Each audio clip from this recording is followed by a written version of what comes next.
Halo, Assalamualaikum warahmatullahi wabarakatuh.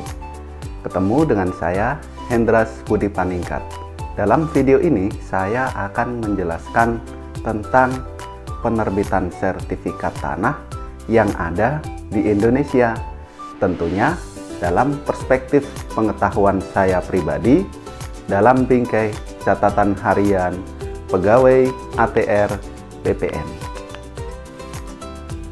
Teman-teman semuanya, Sobat ATR BPN, tahukah Anda bagaimana sih proses penerbitan sertifikat tanah yang ada di Indonesia? Apakah semuanya dilakukan dengan proses dan mekanisme yang sama? Syarat-syaratnya juga sama?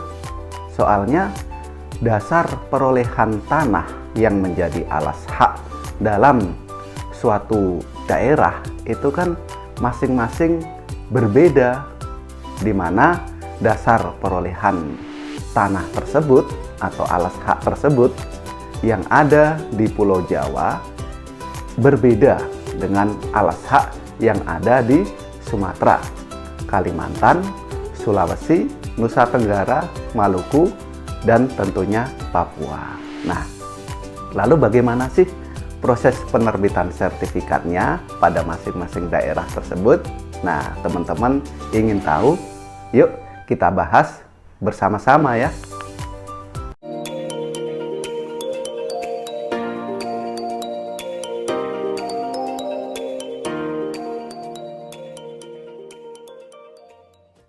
Nah, teman-teman semuanya, secara garis besar tahapan pelaksanaan pendaftaran tanah untuk pertama kali atau penerbitan sertifikat itu dilaksanakan melalui 5 tahap ya. Hal ini tentu sesuai dengan pasal 12 PP 24 tahun 97. Adapun tahapannya yang pertama yaitu pengumpulan dan pengolahan data fisik.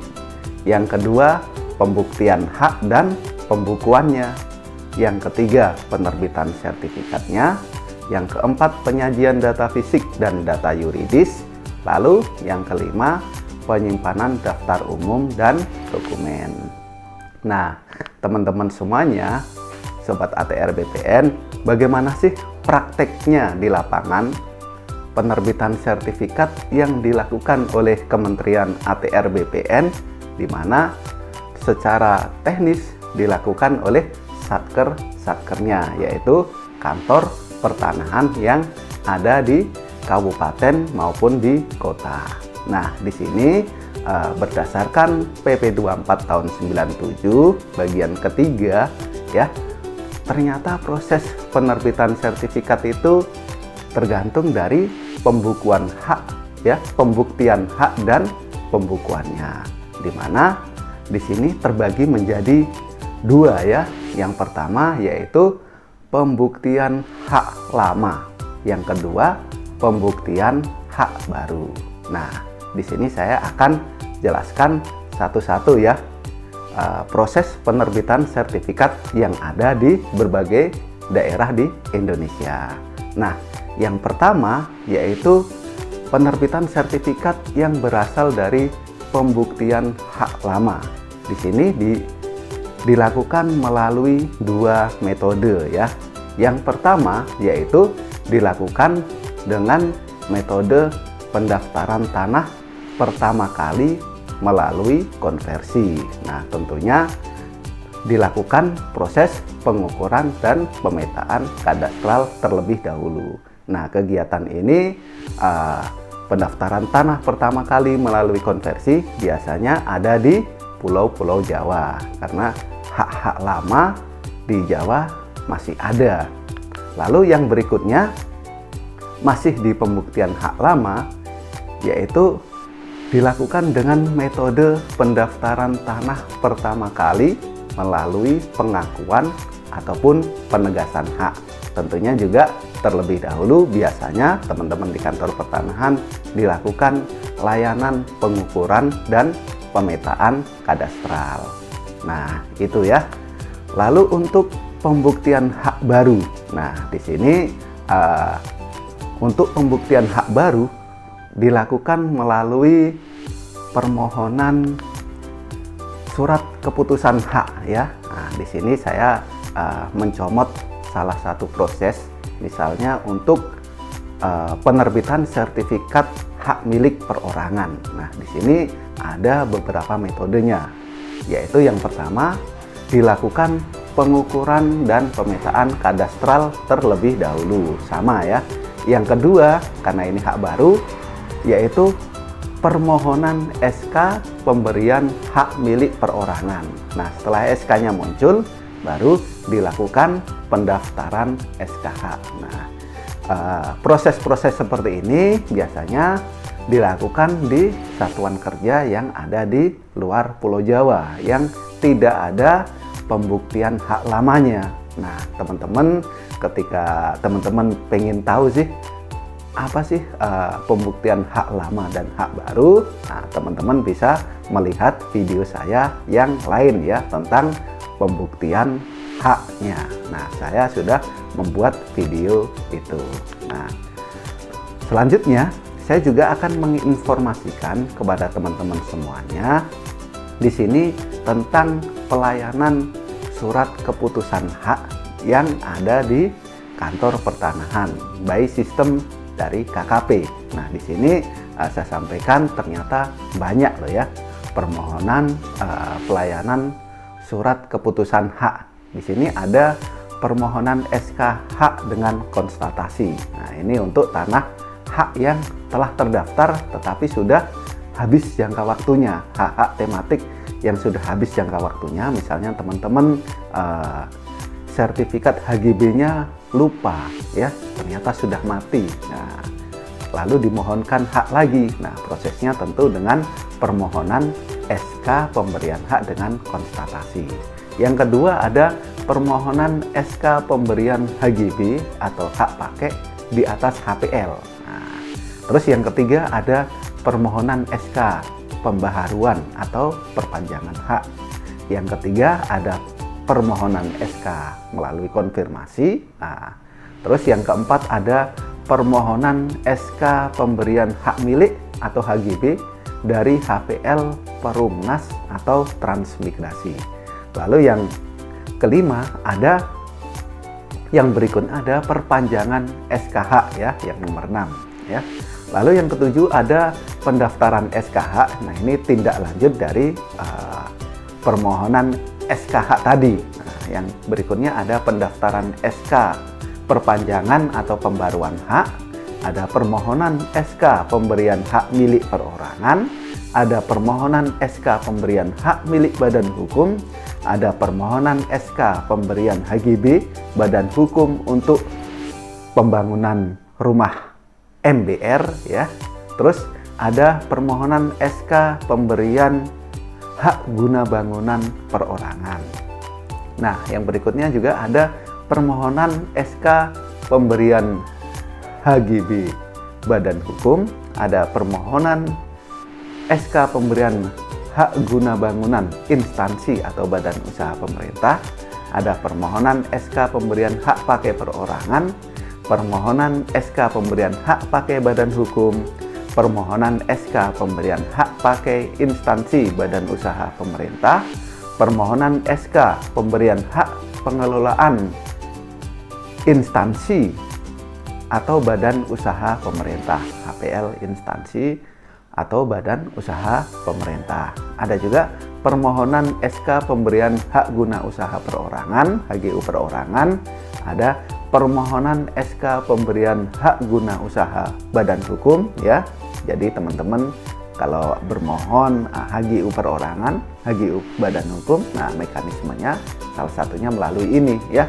Nah, ada juga permohonan SK pemberian hak guna usaha instansi atau badan usaha pemerintah, permohonan SK perpanjangan hak guna bangunan perorangan, permohonan SK perpanjangan hak guna bangunan badan hukum, permohonan SK perpanjangan hak guna bangunan instansi atau badan usaha pemerintah. Nah, di sini masih banyak lagi ya teman-teman.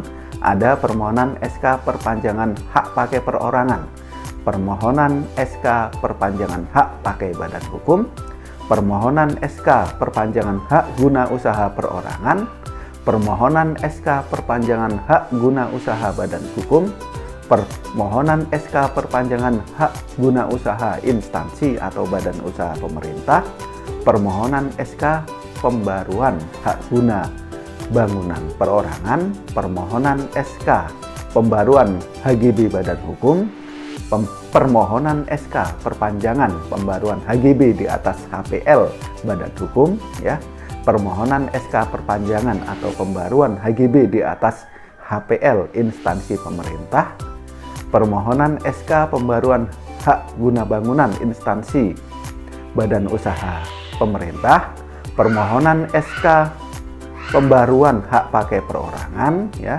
permohonan SK pembaruan hak pakai badan hukum. Nah, yang terakhir, tiga terakhir ada permohonan SK pembaruan hak guna usaha perorangan, ada permohonan SK pembaruan hak guna usaha badan hukum, dan yang terakhir permohonan SK pembaruan hak guna usaha instansi badan usaha pemerintah. Jadi ternyata untuk proses layanan surat keputusan, ya, untuk surat keputusan pemberian hak itu ternyata dalam aplikasi KKP yang ada di Kementerian ATR BPN sudah di bredel atau sudah dipisah-pisah berdasarkan subjek maupun jenis haknya. Jadi banyak sekali, ya, di sini secara garis besar permohonan SK keputusan hak tadi, ya, ada untuk hak milik perorangan badan hukum, ada HGU perorangan badan hukum, ya, HGB perorangan badan hukum, hak pakai perorangan badan hukum, ya, dipisah-pisah, termasuk juga dengan hak konstatasi, dengan konfirmasi maupun perpanjangan pembaruan SKH-nya. Nah, itu sudah dipisah-pisah, ya. Jadi dengan terpisahnya, ya, sudah terbaginya layanan-layanan pertanahan tersebut, ya, saran saya untuk teman-teman semuanya, ya, dengan adanya mekanisme dalam proses penerbitan sertifikat hak atas tanah tersebut, ya, ada yang melalui pemberian hak, ya, mekanisme di lapangan dilakukan pengukuran dan pemetaan kadastral terlebih dahulu atau PBT-nya dimohonkan dulu, baru dilanjutkan dengan permohonan SKH, lalu ditindaklanjuti dengan pendaftaran SKH. Nah, ini banyak terjadi di luar Jawa. Ataupun dengan permohonan pertama kali konversi, ya, maupun pengakuan atau penegasan hak, ataupun permohonan melalui SK, ya, pembuatan surat keputusan yang lain, misalnya HGU, ya, HGB badan hukum perorangan. Nah, itu kan mekanismenya banyak, ya. Jadi saran saya, teman-teman bisa atau lebih baik mengajukan permohonan sertifikat, ya, menyampaikan tujuannya apa, subjek haknya di mana, ya, subjek haknya siapa, objeknya di mana, langsung ke kantor pertanahan setempat, ya. Jika Anda ragu, jika Anda bingung dan belum tahu, ya, segera, ya, konsultasikan dengan petugas informasi yang ada di loket kantor pertanahan setempat.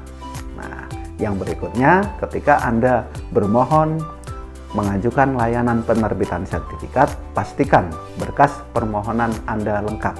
Syarat formilnya berupa kelengkapan berkasnya, alas haknya, data diri, dokumen pajak, dan lain-lain lengkap, ya, jangan kurang.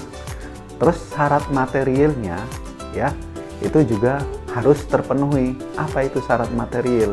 Yaitu Anda harus menguasai bidang tanah yang Anda mohon tersebut secara fisik, secara nyata di lapangan, ya. Karena salah satu syaratnya yaitu penguasaan fisik di lapangan dikuasai oleh pemohon. Jangan tanah-tanah yang sifatnya belum dikuasai memberikan keraguan-raguan kepada petugas ukur, petugas pemeriksa. Nah, itu didaftarkan karena saat ini banyak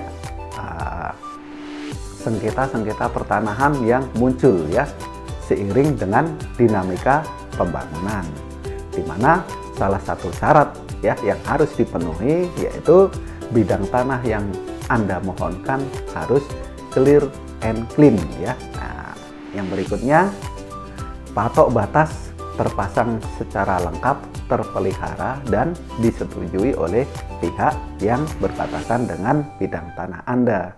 Nah, teman-teman, oke, mari kita mewujudkan gerakan sadar tertib pertanahan ya. Nah, mungkin itu saja. Terima kasih ya. Jangan lupa like, comment, share, and subscribe ya, biar channel ini tetap semangat dan berkembang. Saya Hendras Budi Paningkat. Terima kasih. Assalamualaikum warahmatullahi wabarakatuh.